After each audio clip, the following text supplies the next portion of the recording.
और मेरा नाम मीशू है। मैं एक विलेजर गर्ल हूँ। मेरा सारा दिन मछलियाँ पकड़ने में गुजर जाता है। भले मैं आम सी लड़की हूँ पर मैं हर वक्त खुश रहती हूँ। मेरे बहुत सारे फ्रेंड्स हैं पर सब के सब कामचोर हैं। वो अपना काम मुझे पकड़ा के भाग जाते हैं। मेरा एक हैंडसम फियांसे भी है जिसका नाम आलू चैन है। गांव की सारी छोकरियां इस आलू मियाँ पे फिदा हैं। उनमें से एक मैं भी हूँ। दोनों मिलते हैं। आलू चैन उससे कहता है कि मैं शादी कर रहा हूँ। ये बात सुन के मीशू शर्मा जाती है और कहने लगती है कि मैं अभी इसके लिए तैयार नहीं हूँ। आलू चैन कहता है कि लड़की, तुमसे कौन शादी कर रहा है? वो रही मेरी होने वाली बीवी। उसके अब्बा जी फैक्ट्री में डायरेक्टर हैं। ये खतरनाक बात सुन के मीशू का तो दिल ही टूट जाता है। हाय, इस बेचारी पे तो गम का पहाड़ टूट पड़ा। पर दूसरी तरफ हम देखते हैं एक हैंडसम बॉय को जिसका नाम मू चैन है। ये बंदा तो जल्द ही जियांग ग्रुप का CEO बनने वाला है। लेकिन इसका एक छोटा भाई भी है जिसकी हमेशा से ख्वाहिश रही है कि वो जियांग ग्रुप पे कब्जा करे। मू चैन जाके मिलता है अपने ग्रैंडपा से जो उससे कहते हैं कि जेंटलमैन, अगर तुम जियांग ग्रुप का वारिस बनना चाहते हो तो तुम्हें इस विलेजर गर्ल से एंगेजमेंट करना पड़ेगा। दूसरी तरफ हम देखते हैं कि आलू चैन की महबूबा तो मीशू को टॉर्चर कर रही है। वो उससे कहती है कि तुम यहाँ पे क्यों आई हो? सब मिलके उसे बुली करने लगते हैं। तभी हम देखते हैं कि एक हैंडसम बंदा अपने कार से उतर के सीधा मीशू के पास आता है। अरे ये तो मू चैन का छोटा भाई है। मतलब कि इसे पता चल गया है कि अगर जियांग ग्रुप का वारिस बनना है तो इसे इस लड़की को पटाना होगा। ओ नो, मू चैन भी यहाँ पे पहुँच गया है। दोनों भाइयों का आमना सामना होता है। बड़ा भाई कहता है कि छोटे, ये लड़की मेरी है, तुम यहाँ से दफा हो जाओ। ये बात सुन के वहाँ पे मौजूद सभी लोग बड़े हैरान होते हैं क्योंकि मार्केट में ये खबर चल रही है कि मू चैन की फियांसे तो लिंशू है। बहरहाल वो अपने छोटे भाई से कहता है कि अगर तुम यहाँ से नहीं गए तो मैं आधे घंटे में तुम्हारे सारे शेयर्स खरीद लूंगा।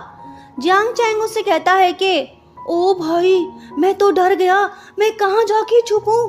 बहुत हुआ मजाक। सुन बड़े भाई, क्या होगा अगर ये लड़की मुझसे प्यार कर बैठे, फिर तुम क्या करोगे?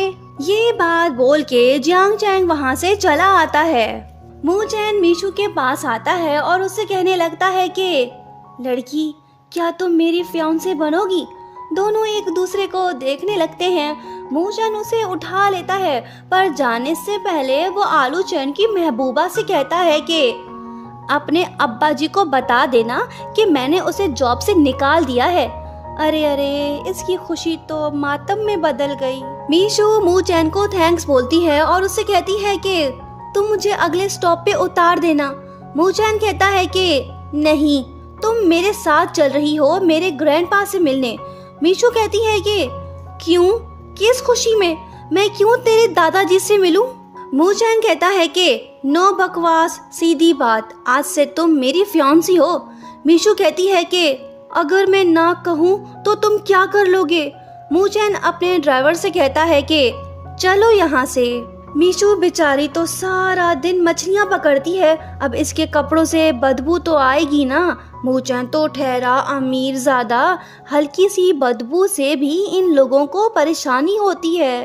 वो कहती है कि सॉरी, मैंने अच्छे कपड़े नहीं पहने हुए। मू चैन कहता है कि कोई बात नहीं, वो मैं देख लूँगा। मीशू कहने लगती है कि मुझे पता है कि तुम मुझे लाइक करते हो, पर इसका मतलब ये तो नहीं कि तुम मेरे साथ ज़बरदस्ती करोगे। बताओ तुम मेरे साथ क्या करने वाले हो? एक बात और, हमें एक दूसरे की रिस्पेक्ट करना होगी। मुझे उम्मीद है कि तुम खुद पे कंट्रोल करोगे और हाँ, तुम मेरे प्यार में पागल मत हो जाना। मू चैन कहता है कि बस यही कहना था या कुछ और कहना बाकी है? दोनों घर पहुंचते हैं। इस ससुरे का आलीशान घर देख के मीशू तो बड़ी हैरान होती है। तभी हम देखते हैं फीमेल स्टार लिनशू को, जो कि मीशू से मिलने आ रही है। उसे आते देख मीशू मैनेजर से पूछती है कि क्या यही लड़की मू चैन की फियांसे है। वो कहता है कि हाँ यही है। लिनशू तो घमंडी लड़की निकली। वो मीशू का खूब मजाक उड़ाती है और उसे बदबूदार लड़की कहती है। लगता है कि मू चैन भी लिनशू के साथ खुश है। इसे मीशू में कोई इंटरेस्ट नहीं। उसके बाद जब सभी दादाजी के पास जाते हैं तो हम देखते हैं कि चश्मा ना पहनने की वजह से दादाजी को गलत फहमी होती है। वो लिनशू को मीशू समझ लेते हैं। गलती का एहसास होते ही वो मीशू से कहते हैं कि तुम यहीं पे रुको, मैं किसी से मिल के आता हूँ। मीशू घर का मुआयना करने लगती है और सोचती है कि ये सारे लोग अजीब हैं, मैं कहाँ फंस गई। तभी मीशू का पाँव स्लिप होता है, पर टेंशन की कोई बात नहीं, हीरो इसे बचा लेगा। अरे नहीं, रोमांटिक सीन शुरू हो गया। इनकी दिल की धड़कनें तो तेज हो गई। मीशू सोचने लगती है कि वाओ, ये बंदा कितना हैंडसम है। जियांग चैन सोचता है कि छी छी, ये लड़की इतनी बदबूदार क्यों है। ठीक है, कुछ पाने के लिए कुछ खोना पड़ता है, मैं ये सब बर्दाश्त कर लूंगा। मीशू सोचती है कि मेरी किस्मत वा चमक उठी, दोनों के दोनों भाई हैंडसम हैं। समझ नहीं आ रहा कि मैं किसको चुनूं। ये तो ख्यालों की दुनिया में खो गई और हीरो इसे संभाल ना पाया और गिर पड़ा। लिनशू मू चैन से पूछती है कि तुम्हारे ग्रैंडपा ने इस लड़की में ऐसी क्या खूबी देखी, क्या तुम इससे शादी करोगे। मू चैन कहता है कि पता नहीं क्या होगा मेरा, छोड़ो इस बात को, हमें पार्टी में जाना है। दूसरी तरफ जियांग चैन मीशू का दिल जीतने की पूरी कोशिश कर रहा है। इसने तो पहले से ही सारा बंदोबस्त कर रखा है। मीशू सोचने लगती है कि इतने सारे ड्रेसेस, समझ नहीं आ रहा कि कौन सा वाला चूज करूं। जियांग चैन इस मामले में उसकी हेल्प करने लगता है। लगता है कि मीशू को फैंसी ड्रेसेस ज्यादा पसंद नहीं। ये तो अच्छी बात है। जियांग चैन उससे कहता है कि कोई बात नहीं, तुम इनके साथ मेकअप रूम जाओ, ड्रेस को बाद में चूज कर लेंगे। मू चैन ने मीशू के लिए ऑलरेडी एक ड्रेस चूज कर रखा है। लिनशू उससे पूछती है कि तुम ऐसा क्यों कर रहे हो। वो बताता है कि ये प्लान का हिस्सा है। जब एक बार जियांग चैन की मॉम ने ये ड्रेस पहना था तो दादाजी उस पे काफी गुस्सा हुए थे। अगर मीशू ये ड्रेस पहन के पार्टी में जाएगी तो मुझे यकीन है कि दादाजी का मूड खराब हो जाएगा। दूसरी तरफ बेचारी मीशू इन सब बातों से अनजान है। अरे नहीं, इसे तो वही ड्रेस पहना हुआ है जो मू चैन ने इसके लिए चूज किया था। वो मू चैन के पास जाती है और उसे थैंक्स बोलती है। लिनशू भी अच्छे से तैयार हुई है। वो मू चैन से कहने लगती है कि डार्लिंग, हमें चलना चाहिए, अगर देर से पहुँचे तो दादाजी गुस्सा होंगे। दूसरी तरफ जियांग चैन को ये न्यूज मिलती है कि ग्रैंडपा का मूड बदल गया है। जियांग ग्रुप का वारिस बनने के लिए अब इसे मीशू से शादी करने की कोई जरूरत नहीं। इसकी ये टेंशन तो खत्म हुई। लगता है कि अब ये मीशू को चेस नहीं करने वाला। दूसरी तरफ बेचारी मीशू ब्यूटी पार्लर में अकेली बैठी है। टाइम बहुत हो गया, अब इसे यहाँ से जाना होगा। वो रोड साइड जाके खड़ी हो जाती है और मू चैन का वेट करने लगती है। बारिश भी शुरू हो जाती है और मू चैन का नंबर भी ऑफ जा रहा है। पार्टी में मीशू को ना देख मू चैन लिनशू से कहता है कि तुम मेरा वेट करो, मैं उसे ले आता हूँ। अगर वो पार्टी में ना आई तो हमारा प्लान चौपट हो जाएगा। दूसरी तरफ काफी वेट करने के बाद मीशू वहाँ से जाने लगती है। लेकिन हम देखते हैं कि एक कार तेजी से उसकी तरफ आ रही है। थैंकफुली उसे कुछ नहीं हुआ, पर इस इंसिडेंट ने बेचारी मीशू को काफी डरा दिया है। मू चैन भी आ पहुंचा है। मीशू इमोशनल होके उसे हग करती है और उससे कहने लगती है कि तुम पहले इंसान हो जिसे मेरी फिक्र है। तुम्हें पता है, आज मैं मरते मरते बची हूँ। प्लीज मुझे छोड़ के मत जाओ। मीशू को तो इसका असली रूप नजर नहीं आ रहा, पर दूसरी तरफ हम देखते हैं कि पार्टी के दौरान ग्रैंडपा सबको बताने लगते हैं कि 20 साल पहले मैं और मेरे बेस्ट फ्रेंड के बीच एक एग्रीमेंट हुआ था। मैंने उसे प्रॉमिस किया था कि मैं उसकी पोती की शादी अपने पोते से करवाऊंगा। तो आज मैं ये अनाउंस करता हूँ कि मीशू की एंगेजमेंट नेक्स्ट मंथ जियांग चैन से होगी। ये बात सुन के जियांग चैन खुद भी शॉक्ड होता है, पर लिनशू तो काफी खुश है और सोचने लगती है कि शुक्र है उस लड़की से जान छूटी, अब मू चैन मेरा है। दूसरी तरफ मू चैन मीशू से कहने लगता है कि हमें चलना होगा, ग्रैंडपा हमारा वेट कर रहे हैं। जब ये दोनों कार में बैठते हैं तो तभी मू चैन को दादाजी के अनाउंसमेंट की न्यूज़ मिलती है। वो सोचता है कि अब पार्टी में जाने का क्या फायदा। वो अपने डॉक्टर को फोन करके उसे घर बुलाता है ताकि मीशू का चेकअप करा सके। डॉक्टर के जाने के बाद मू चैन मीशू को अपने साथ ले जाता है ताकि इसे अपने विलेज वापस छोड़ आए। वो मीशू को बताने लगता है कि ग्रैंडपा तुम्हारी शादी जियांग चैन से कराना चाहते हैं, क्या तुम मुझसे शादी करोगी? मीशू कहती है कि नहीं, मेरी शादी मेरी मर्जी से होगी, कोई मुझसे पूछे बगैर मेरी शादी कैसे फिक्स कर सकता है? शादी उससे की जाती है जिससे आप प्यार करते हो। ये बात बोल के मीशू कार से उतर के सी साइड की तरफ निकल जाती है।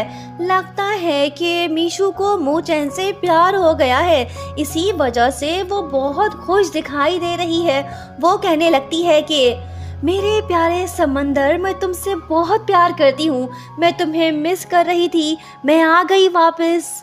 उसके बाद मू चैन मीशू से कहने लगता है कि अगर तुम जियांग चैन से शादी नहीं करना चाहती तो ठीक है, तुम परेशान मत हो, मैं दादाजी को इन्फॉर्म कर दूंगा।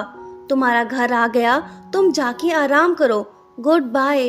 जब मू चैन वापस जाने लगता है तो मीशू उसे रोकती है और कहने लगती है कि वो देखो। मैनेजर हान मीशू को बताने लगते हैं कि मास्टर जियांग के हुक्म पे हम लोग तुम्हारे पुराने घर की जगह एक नया आलीशान घर बना रहे हैं, ये उनकी तरफ से एक छोटा सा तोहफा समझ लो। ये बात सुनते ही मीशू सदमे में चली जाती है। अरे ये तो बेहोश हो गई। मू चैन अपने दादाजी से जाके मिलता है और उससे कहने लगता है कि आपने उस बेचारी के घर को क्यों बुलडोज कराया, अब वो कहाँ पे रहेगी? दादाजी जवाब देते हैं कि ऑफ कोर्स वो यहाँ पे रहेगी। मू चैन पूछता है कि आप उसे फोर्स क्यों कर रहे हो, आप हमेशा से ऐसा करते आए हो, उस लड़की को आप सुकून से रहने क्यों नहीं दे रहे, वो विलेज लाइफ में खुश है। दादाजी कहते हैं कि मैंने उसके पेरेंट्स से प्रॉमिस किया है, वो मैं निभा के रहूंगा। मू चैन दादाजी से बहस नहीं करना चाहता, वो वहाँ से चला आता है। मैनेजर हान मीशू को उसके रूम में ले जाते हैं। इसका मतलब तो ये हुआ ना कि अब वो यहीं पे रहने वाली है। मीशू सोचने लगती है कि हाय, ये रूम तो काफी बड़ा है, यहाँ पे हर चीज मौजूद है, अब से मेरी लाइफ तो प्रिंसेस जैसी हो गई है, इससे ज्यादा अच्छा और क्या होगा। तभी अचानक से जियांग चैन वहाँ पे आ टपकता है और वो मीशू को फोर्स करने लगता है। कुछ टाइम पहले की बात है जब दोनों भाई वारिस बनने के लिए मीशू के पीछे पड़े थे, लेकिन जब इनको पता चला कि उससे शादी करना जरूरी नहीं तो इन भाई लोगों का मूड ही बदल गया। अब ये मीशू को इग्नोर कर रहे हैं। जियांग चैन मीशू को वार्न करते हुए कहता है कि बेहतर होगा तुम खुद यहाँ से चली जाओ, नहीं तो मैं तुम्हारा जीना दुश्वार कर दूंगा। बेचारी मीशू तो डर सी गई है, उसे समझ नहीं आ रहा कि अब वो क्या करे। उसी रात जब मीशू डिनर करने आती है तो दादाजी उससे कहते हैं कि तुम जियांग चैन के पास आके बैठ जाओ, पर मीशू तो इसके साथ बिल्कुल भी नहीं बैठना चाहती। वो मू चैन के साथ जाके बैठ जाती है और गलती से पेप्सी कोला पी के टपक पड़ती है। दादाजी जियांग चैन से कहते हैं कि बेटा इसे अपने रूम ले जाओ। ये बात सुनने की देर थी कि मदहोश मीशू फौरन से होश में आके कहने लगती है कि नहीं दादाजी, मैं खुद ही चली जाऊंगी। ओह ओहो, आज का दिन ही खराब है। मीशू फिर से गलती कर बैठती है। वो मूचन के रूम में जाके सो जाती है। वो उसे उठा के बाहर फेंकता है। बस बहुत हो गया, अब मैं यहाँ पे 1 मिनट नहीं रुकने वाली। मैनेजर हान उससे कहते हैं कि लड़की, तुम कहाँ जाके रहोगी? क्या तुम रेंट अफोर्ड कर पाओगी? हाँ, बात तो सही की इसने, मुझे यहीं पे रहना होगा। लेकिन शरारती जियांग चैन इसे सुकून से रहने थोड़ी देगा। इसने तो इस बेचारी को मेड बना दिया है। घर की सफाई, झाड़ू पोछा लगाना और दूसरे काम वो इससे ऐसे ही करवा रहा है जैसे ये उसकी नौकरानी हो।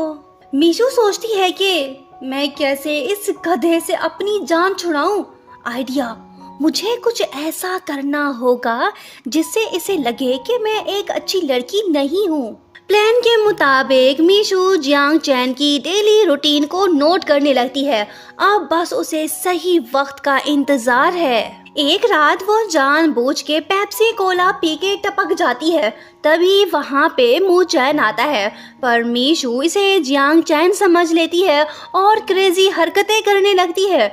मू चैन उससे कहता है कि ओए लड़की, होश में आओ, ये मैं हूँ, वो नहीं। बहुत हो गया, अब यहाँ से दफा हो जाओ। लगता है कि मीशू की इस हरकत ने मू चैन के दिल को बेचैन कर दिया है। इसकी तो नींद हराम हो गई। ये सोचने लगता है कि मुझ जैसे हैंडसम को छोड़ के वो लड़की मेरे भाई के पीछे क्यों पड़ी है? मैं जियांग ग्रुप का हकीकी वारिस हूँ, मैं ये सब बर्दाश्त नहीं करूँगा। दूसरी तरफ हम मीशू को टेंशन में देखते हैं। वो सोचने लगती है कि अगर मू चैन ने मेरी उस अजीब हरकत के बारे में किसी को बताया तो मैं किस मुंह से यहाँ पे रह पाऊंगी। नहीं, इससे पहले कि वो सबको बताए, मुझे यहाँ से जाना होगा। मीशू अपना सामान पैक करके घर से भागने की कोशिश करने लगती है। लेकिन तभी जियांग चैन उसे देख लेता है और कहने लगता है कि लड़की, कहाँ जा रही हो और इस बैग में क्या है? क्या तुम चोरी करके भाग रही हो? बैग में तो कुछ नहीं है। तो लड़की, तुम सच में मुझसे शादी नहीं करना चाहती? ये तो अच्छी बात है, तुमने तो मेरा दिल खुश कर दिया। चलो मैं तुम्हें विलेज छोड़ाता हूँ। ये नज़ारा मू चैन अपनी खिड़की से देख रहा होता है और सोचने लगता है कि मैं क्यों उस मछुआरी लड़की के लिए गुस्सा हो रहा हूँ? मुझे क्या हो गया है? उसके बाद मीशू जियांग चैन के साथ अपने विलेज पहुंचती है। वो उससे प्रॉमिस लेता है कि तुम हमारे घर वापस मत आना। इसके आने की खबर तो आलू चैन की एक्स फियांसे शूशी तक पहुंच जाती है। ये लड़की तो मीशू से रिवेंज लेना चाहती है। फिर क्या, वो आलू चैन के नाम से उसे पैगाम भिजवाती है जिसमें लिखा होता है कि मैं आज रात तुमसे मिलना चाहता हूँ। जब मीशू वहाँ पे जाती है तो शूशी उसे टॉर्चर करने लगती है और उससे कहती है कि तुमने मेरी शादी बर्बाद कर दी, अब मैं तुम्हें नहीं छोड़ूंगी। ये सब मिलके मीशू को इतना टॉर्चर करते हैं कि मीशू बेचारी बेहोश हो जाती है, जिसके बाद वो इसे वहीं मरने के लिए छोड़ के भाग निकलते हैं। दूसरी तरफ हम देखते हैं कि मू चैन के लोग उसे फोन पे बताते हैं कि मीशू आज शाम से गायब है, वो अपने होटल रूम वापस नहीं आई। ये बात सुनते ही मू चैन परेशान होता है और सोचने लगता है कि जरूर मीशू किसी मुसीबत में है। फिर क्या, वो वेयर हाउस पहुँच के मीशू को तलाश करने लगता है। बिलाखिर वो उसे ढूंढ लेता है। मीशू उसे हग करके रोने लगती है और कहती है कि अगर तुम ना आते तो मैं मर जाती। मू चैन उसे घर ले आता है। जियांग चैन उससे पूछने लगता है कि इसे क्या हुआ है। वो कहता है कि ये सब तुम्हारी वजह से हुआ है, अगर इसे कुछ हो जाता तो मैं तुम्हें जिंदा नहीं छोड़ता। मीशू को तो तेज बुखार है। मू चैन सारी रात उसे लुक आफ्टर करता है, यहाँ तक कि वो उसके पास ही सो जाता है।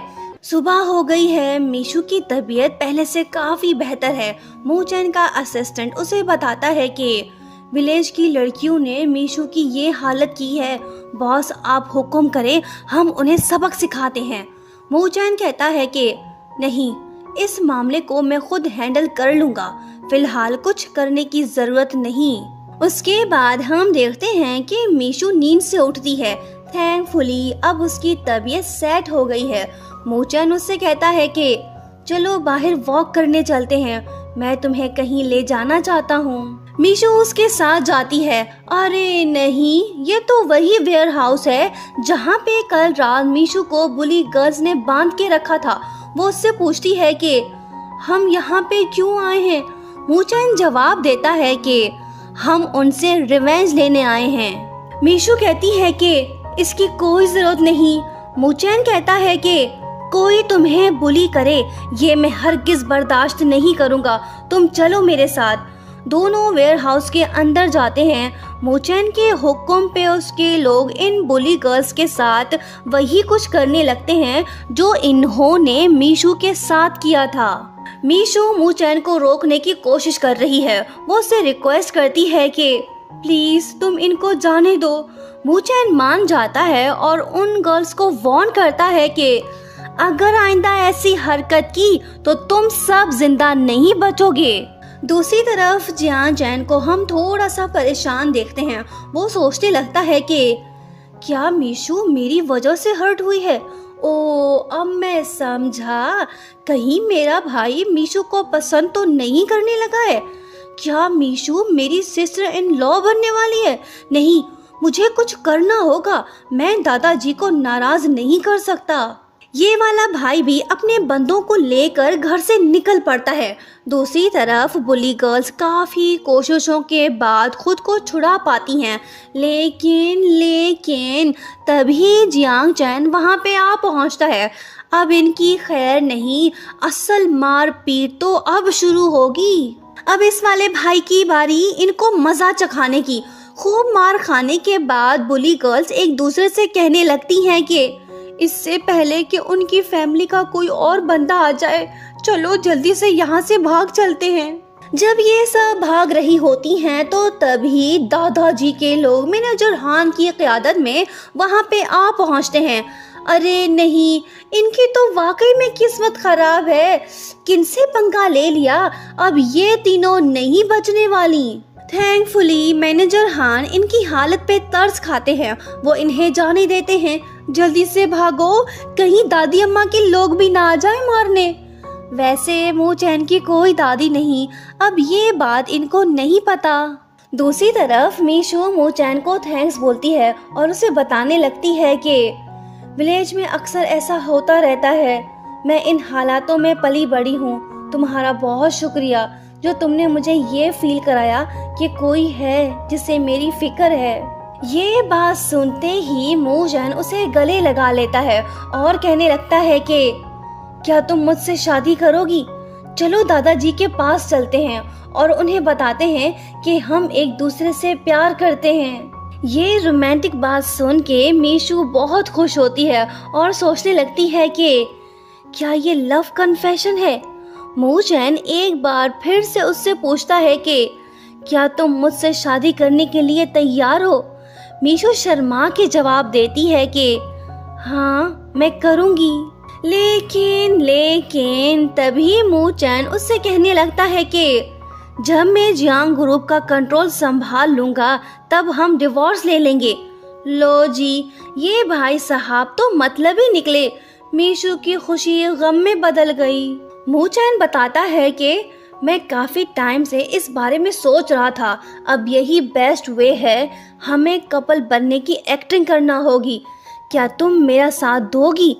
अगर तुम्हारी कोई कंडीशन या रिक्वायरमेंट है तो वो मैं पूरा करने के लिए तैयार हूँ। बेचारी मीशू इसे ना तो नहीं बोल सकती क्योंकि मूचैन ने उसकी जान जो बचाई है। वो दुखी दिल के साथ उसे जवाब देती है कि ठीक है, जैसा तुम चाहो। ये बात सुनते ही मूचैन काफी खुश होता है और उससे कहता है कि चलो फिर जल्दी से दादाजी के पास चलते हैं। दुखी मीशू सोचने लगती है कि मुझ जैसे गांव की लड़की को वो भला कैसे पसंद कर सकता है।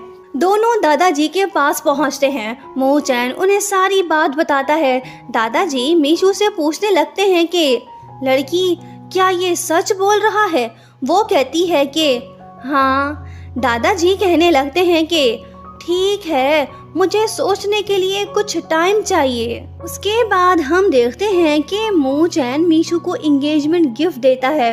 वाओ, ये ड्रेस तो काफी ब्यूटीफुल है। मीशू शर्मा जाती है। मू चैन उससे कहता है कि मैं बाहर तुम्हारा वेट कर रहा हूँ। दूसरी तरफ हम देखते हैं कि दादाजी मैनेजर हान से कहते हैं कि मुझे लगता है कि मू चैन मेरे साथ फ्रॉड कर रहा है। तुम उन दोनों पे नजर रखो और मुझे रिपोर्ट करते रहो। तीसरी तरफ जब एक्ट्रेस लिन शू को ये न्यूज मिलती है तो वो काफी जेलस होती है और सोचने लगती है कि ये कैसे हो गया। दादाजी ने मैनेजर हान को मू चैन और मीशू की जासूसी पे लगा दिया है। फिर क्या ये बंदा चोरी छुपके से इन दोनों पे नजर रखने लगता है। मीशू को शक हो जाता है। वो मू चैन से कहने लगती है कि हमें कोई फॉलो कर रहा है। वो पूछता है कि कौन है वो बताने लगती है कि वो ही मैनेजर हान। लगता है कि वो मुझे पसंद करने लगे हैं, तभी तो मेरे पीछे पड़े हैं। ये अजीब बात सुन के मू चैन उसे जवाब देता है कि अगर तुम्हें ऐसा लगता है तो फिर ठीक है, जैसा तुम सोचो। इन दोनों को कुछ तो करना होगा जिससे दादाजी को यकीन हो जाए कि ये दोनों सच में एक दूसरे को लाइक करते हैं। उसके बाद मू चैन लिन शू को कॉल करके उसे लंच के लिए इनवाइट करता है, जिसके बाद हम देखते हैं कि लिन शू का मूड सेट हो जाता है। ये लड़की मू चैन से मिलने के लिए बेचैन है। फिर क्या ये फटाफट से तैयार हो के मू चैन के पास पहुंचती है। तभी हम देखते हैं कि मीशू भी इन दोनों के साथ आके बैठ जाती है। लिन शू पूछने लगती है कि ये यहाँ पे क्या कर रही है। मू चैन उसे जवाब देता है कि तुम एक टैलेंटेड एक्ट्रेस हो, हमें तुम्हारी हेल्प चाहिए। फिर क्या लिन शू अपने दिल पे पत्थर रख के इनको डायरेक्टर सुमो के पास ले जाती है, जहाँ पे दोनों रिहर्सल करने लगते हैं। लेकिन जब मीशू का पाँव स्लिप होता है तो तभी रोमांटिक सा माहौल बन जाता है। लिन शू समझ जाती है कि मू चैन के दिल में मीशू है, वो नहीं। उसके बाद होता कुछ यूँ है कि मू चैन लिन शू को ये बात बता ही देता है कि वो सच में मीशू से शादी कर रहा है। फिर क्या ये शॉकिंग खबर सुनते ही लिन शू दुखी होती है, क्योंकि ये लड़की मू चैन को 10 साल से लाइक करती आ रही थी। लेकिन अब सब कुछ खत्म हो गया है, इन दोनों के रास्ते जुदा हो गए हैं। पर दूसरी तरफ हम देखते हैं कि जब मैनेजर हान दादाजी को रोमांटिक सीन के क्लिप दिखाते हैं तो फाइनली दादाजी यकीन कर ही लेते हैं कि मू चैन उसके साथ कोई फ्रॉड नहीं कर रहा। वो उन दोनों के पास जाते हैं और उनसे कहने लगते हैं कि तुम दोनों वाकई में एक दूसरे से प्यार करते हो, तुम दोनों जब भी चाहो एक दूसरे से शादी कर सकते हो। लेकिन मेरी एक कंडीशन है। लो जी, लगता है कि दादाजी इनकी जान आसानी से नहीं छोड़ने वाले। तुम्हें ये प्रोजेक्ट मीशू के साथ मिलके कंप्लीट करना होगा। तुम्हारे पास सिर्फ 7 दिन हैं। अगर तुम दोनों फेल हुए तो मुझे ब्लेम मत करना। ये बात बोल के दादाजी पतली गली से निकल जाते हैं। जिसके बाद हम देखते हैं कि मू चैन काफी परेशान हो गया है, क्योंकि उसे पता है कि इस प्रोजेक्ट को कंप्लीट करना इम्पॉसिबल है।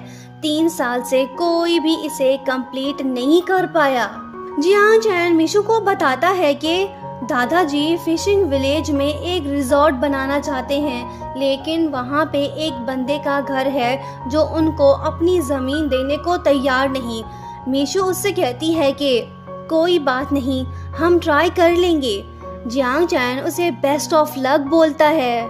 दूसरी तरफ मू चैन का असिस्टेंट उसे इन्फॉर्म करता है कि मिस्टर शू का रिप्लाई नहीं आया। ये न्यूज़ सुन के मू चैन डिसाइड करता है कि वो मिस्टर शू से खुद जाके मिलेगा। जियांग चैन मीशू को मिस्टर शू का एड्रेस बताता है। उसकी असिस्टेंट उससे पूछती है कि आप उनकी हेल्प क्यों कर रहे हो। वो बताता है कि मुझे लगता है कि मीशू इस प्रॉब्लम को सॉल्व कर सकती है। उसकी खुशी में मेरी खुशी है। मैं चाहता हूँ कि वो सक्सेसफुल हो। दूसरी तरफ हम देखते हैं कि मीशू और मू चैन मिस्टर शू के पास जा पहुंचते हैं, पर ये बंदा तो इन दोनों से मिलने को तैयार ही नहीं। दोनों मायूस होकर लौटते हैं। मू चैन के दिमाग में हलचल होने लगती है। वो मीशू से पूछता है कि क्या तुम फिशिंग करना जानती हो? वो कहती है कि ये भी पूछने की बात है, मैं सारी जिंदगी यही तो करती आई हूँ। उसी दिन दोनों सी साइड के पास जाते हैं जहाँ पे मिस्टर शू पहले से मौजूद होते हैं।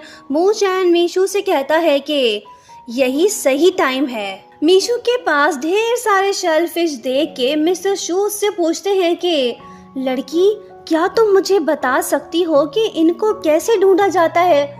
मीशू उसे सब कुछ बताती है। मिस्टर शू खुश होते हैं। वो इन दोनों को बोनफायर नाइट पार्टी में इनवाइट भी करते हैं। मीशू और मू चैन को ये पार्टी अटेंड करना होगी।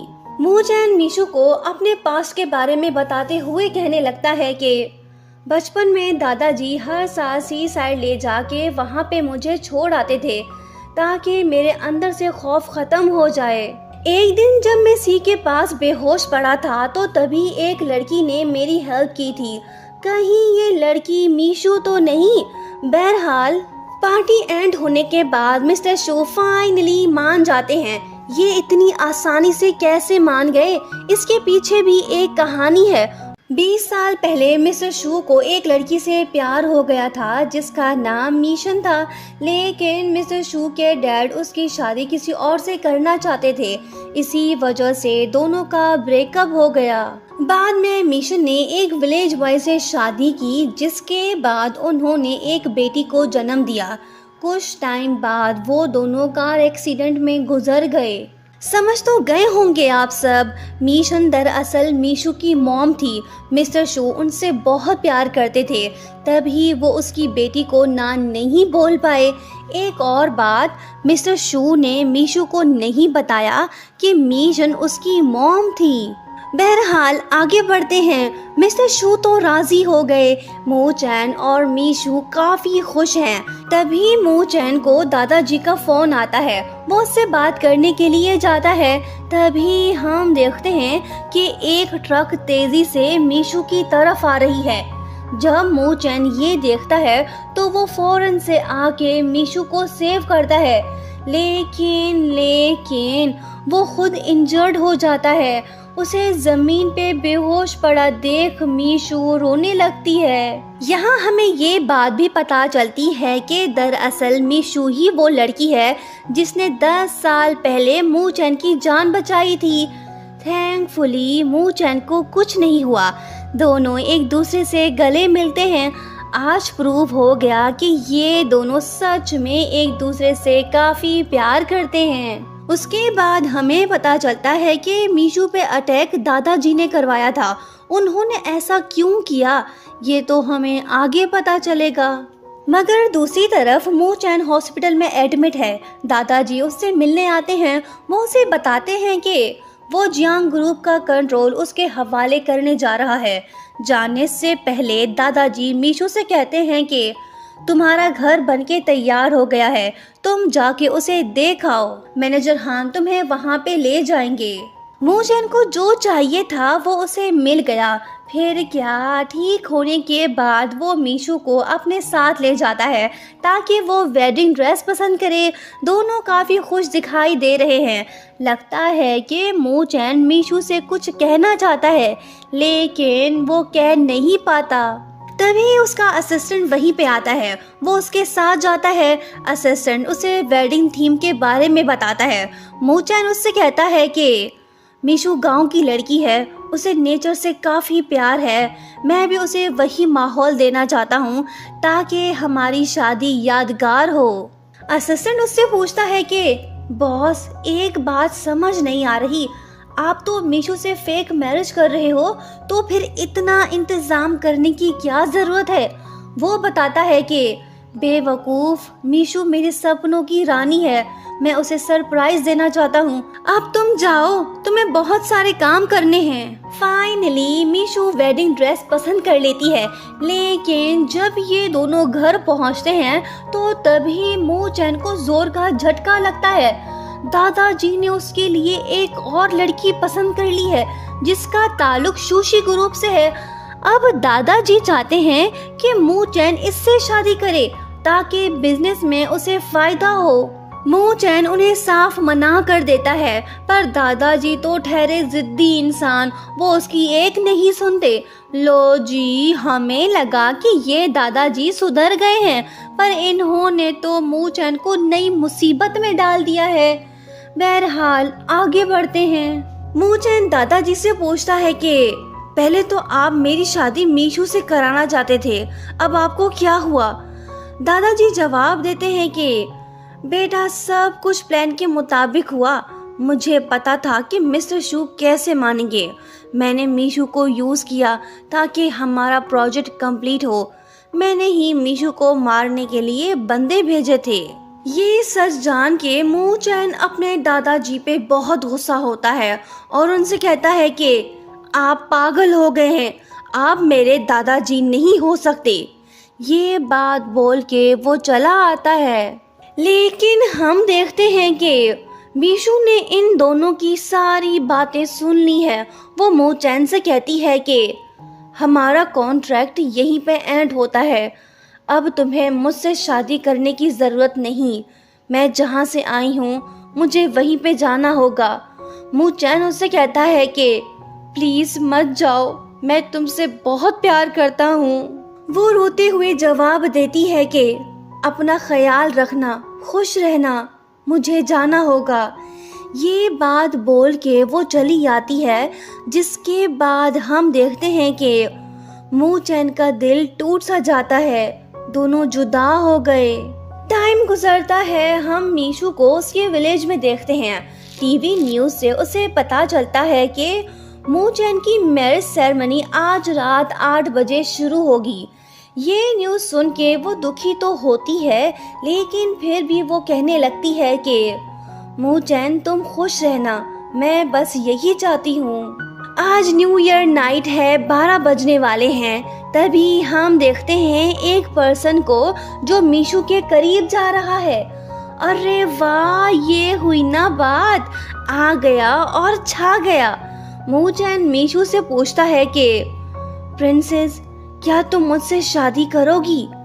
फाइनली दोनों का अधूरा प्यार पूरा हुआ। कहानी हुई खत्म। नेक्स्ट ड्रामा देखना मत भूलिएगा। Thank you so much for watching and subscribe for more videos.